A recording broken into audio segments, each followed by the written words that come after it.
সৃষ্টির প্রথম থেকেই ছিল একটি শক্তি, আদি শক্তি, যেটি জগতের মূল শক্তি, যিনি জন্ম নিয়েছিলেন মানবীর রূপে, দেবী সতী হিসাবে। রাজা প্রজাপতি দক্ষ ও রানী প্রসূতির কন্যা হিসাবে তিনি জন্মগ্রহণ করেছিলেন।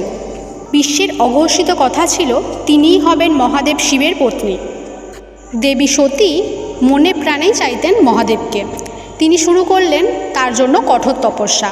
নিজের কঠোর তপস্যা ও ভালোবাসার মাধ্যমেই তিনি মহাদেবকে জয় করে নেন। প্রথম ভালোবাসার বিয়ে হিসাবে তিনি দৃষ্টান্ত রেখেছিলেন। কিন্তু এই বিয়েতে মত দেননি রাজা প্রজাপতি দক্ষ।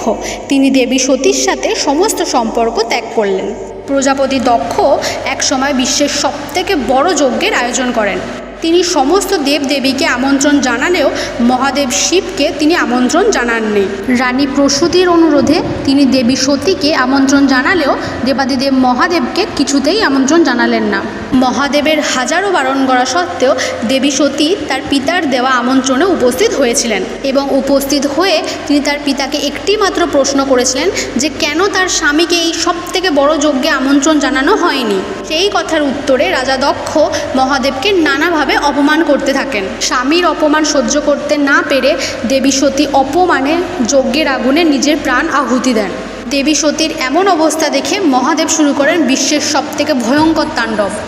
মহাদেবকে শান্ত করার জন্য ও বিশ্বের শান্তি ফিরিয়ে আনার জন্য শ্রী বিষ্ণু তার সুদর্শন চক্র দ্বারা দেবী সতীর দেহকে টুকরো টুকরো করে দেন। দেবী সতীর দেহের ওই 51টি টুকরো 51টি স্থানে পড়েছিল, যেখানে পরবর্তীকালে শক্তিপীঠ নামে পরিচিত হয়। তবে শক্তির কখনো শেষ হয় না। আদিশক্তি পুনর্জন্ম নেন পার্বতী রূপে হিমাবান এবং মেনকার গৃহে। ছোটবেলা থেকেই তিনি ছিলেন শিব ভক্ত, আর জীবনের সব তপস্যা দিয়ে তিনি মহাদেবকে আবারও জয় করেন। বহু বছরের তপস্যা ও নিঃস্বার্থ ভালোবাসার জোরে তিনি মহাদেবকে আবারও রাজি করান। মহাদেব এবং পার্বতীর পুনর্বার মিলন হলো।